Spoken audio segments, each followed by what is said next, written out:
Welcome to our 3 Minute Therapy podcast with Dr. Michael Edelstein. That's me. I'm a clinical psychologist with a rational emotive behavior therapy practice, mainly remotely.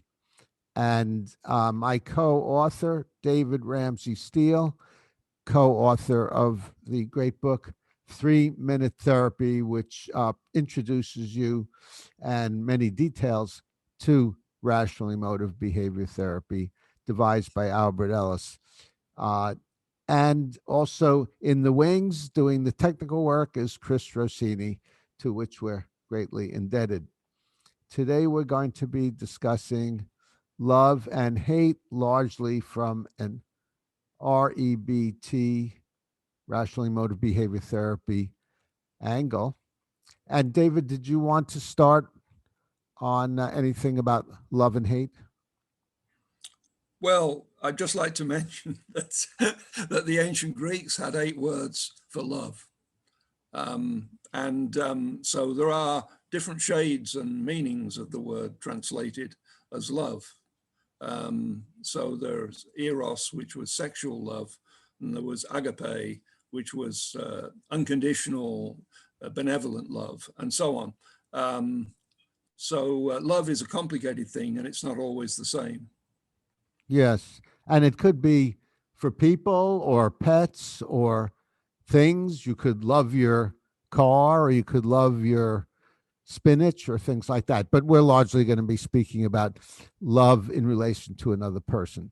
So, my very simple and I think useful definition of love is that you can think of a scale from 0 to 100 of strong liking. So if your liking rates at 5 or 10 on the 100-point scale, you mildly like someone. If it's 50, you like them much more. And then when you're up about 90 out of 100, then liking gets into love. Now, there are various signs that you love someone. Uh, when you're with them, you enjoy being with them to a great extent. When you're not with them, you miss them and you yearn to be with them. So, those are some simple ways to measure where you are on the scale and whether you love someone. There are various irrational beliefs related to love, which is the kinds of things I work with my clients.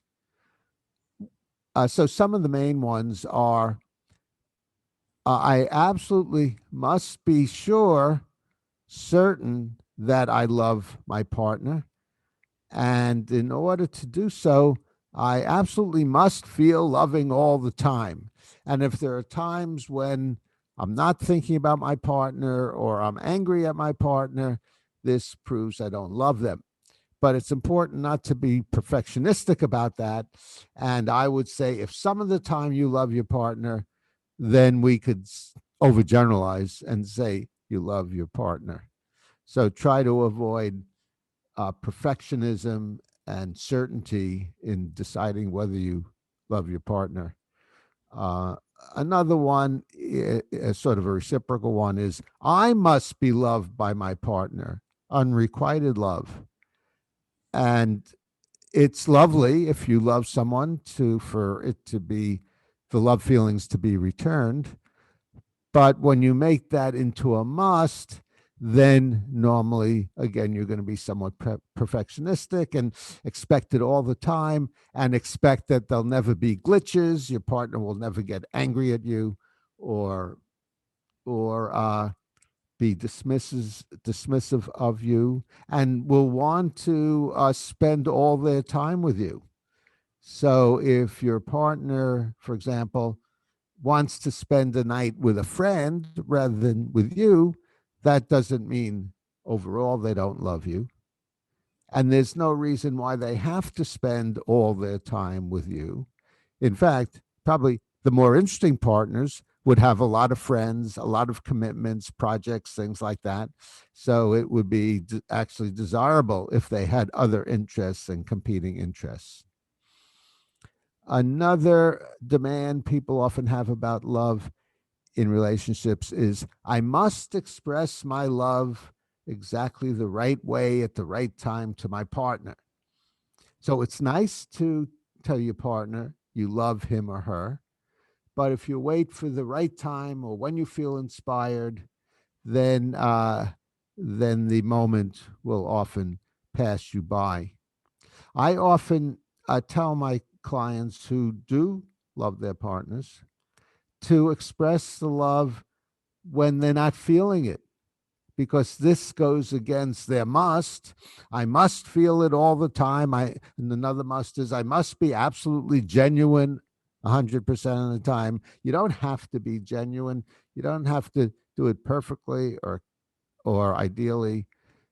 And it's nice for someone to hear you love them normally. So try to be generous in your expression of love. So those are some of the musts that tend to undermine love.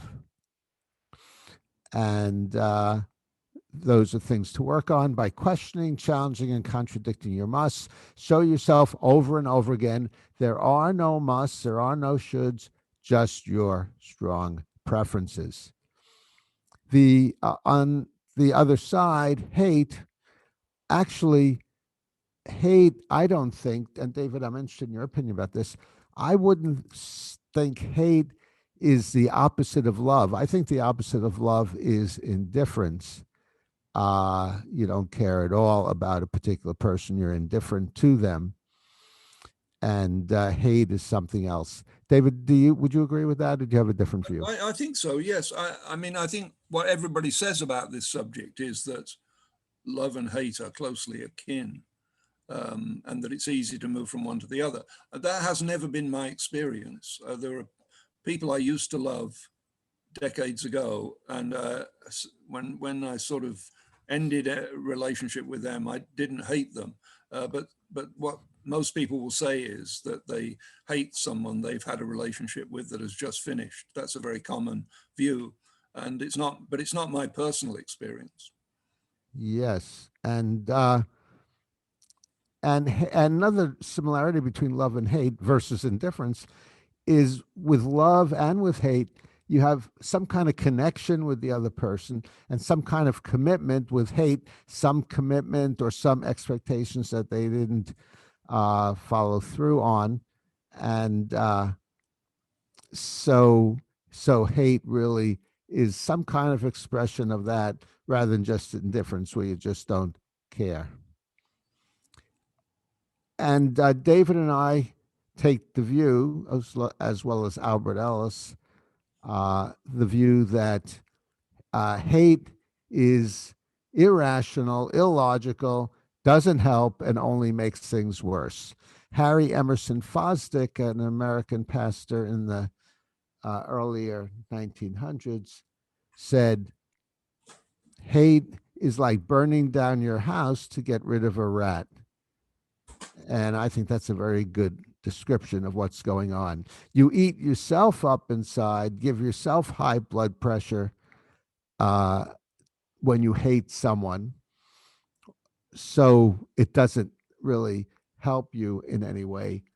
Also, underlying hate is a must, and that is you must treat me the way I want to be treated. You must do my bidding, be fair, reasonable, reciprocal, loving, courteous, understanding.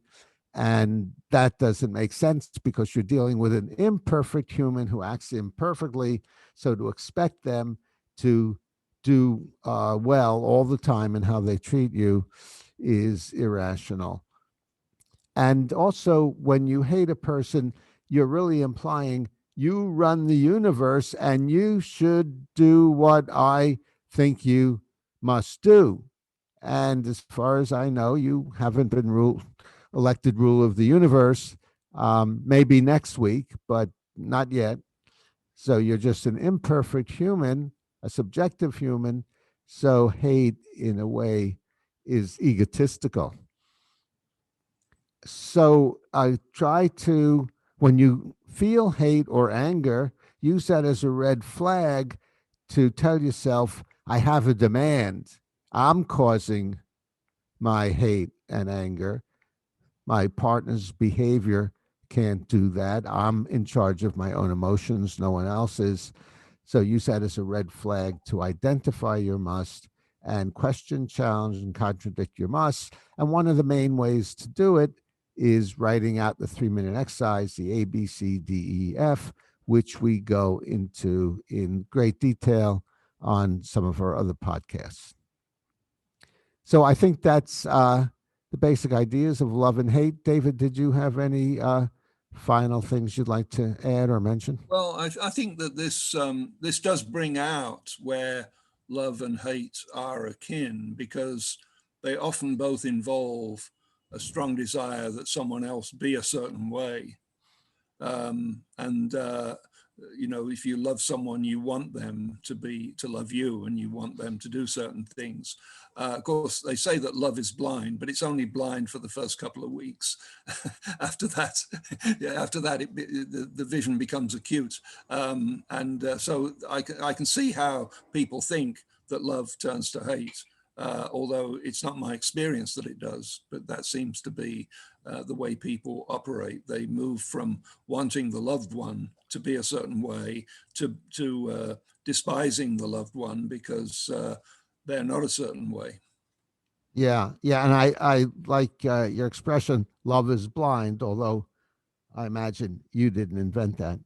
But love is blind briefly, and when love is blind, when you're in love with someone, romantic love, normally you're putting them on a pedestal, and you're thinking they're not human, they're an angel, or they're the loveliest person you've ever met, and uh, and then hate is the opposite. You're not putting them on the pedestal; you're relegating them to hell.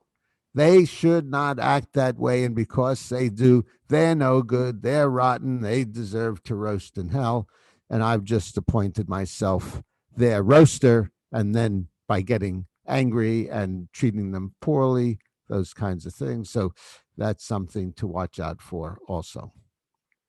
Okay, well, Right. if you, yes, David? No, I was going to say that in my own experience, I don't really hate individual people, but I do hate certain categories of behavior. For example, people who stand on escalators. Whereas if I'm on an escalator and there's no one else on it, I keep walking. Um, if people insist on that, to me, that's what an escalator is for. It's to speed things up, not so that you can stand still for a while. So I hate people who do that. And of course, you could say, I could say to them, excuse me, I want to get by. But that means I'm having a conversation with the lowest form of life, to wit, people who stand on escalators. So I wouldn't want to do that either. Yes, right. Um, Although, if you had a conversation with the lowest form of life, that might be an interesting discovery, and you could write that Right, up and put it in the right. It might end up with biology journal. yes, yes. Yeah, yeah. Another category of people I hate is people who make movies where when the scene changes, you hear the sound of the next scene before the present scene is over. Again, So yeah. Again, that's yeah, things you I hate. really hate the guy who invented that, and I hate Oh, you all the do people hate. who Okay, copied so David is presenting a role model for how not to be. the, hate, hate the hate the behavior, not the person. Or I believe it says in the Bible, hate the sin, but not the sinner, or I don't condemn think the it says sin, that not the. anywhere in the Bible, but it is a very common platitude among Christians. Yeah, yeah. Condemn the sin, not the sinner. And that's what we're going for in REBT. Although, watch out when you're condemning the sin, you hate the sin, that you're not eating yourself up inside about that by saying, I can't stand it that this person isn't walking up the escalator. Right, It's right. awful, terrible. It's the end of the world. I'm going to be delayed for 3 seconds. So look out for your musts and shoulds about that. Yes, I Okay. agree. Anything else, David, you want to mention? No, I agree completely. Okay. Uh, Thanks again for watching. And you can find our book, 3 Minute Therapy, in the link below, or just go to Amazon, 3 Minute Therapy. Change your thinking, change your life. Thank you very much, Chris, for the technical side of things. And please comment below. I'm sure you have comments about your own experiences with love and hate, or questions about that. And give us a like if you enjoyed this. If you didn't enjoy it, you could give us a like also if you prefer. And we're always looking for subjects to discuss. So discuss some subjects of interest to you in the comments.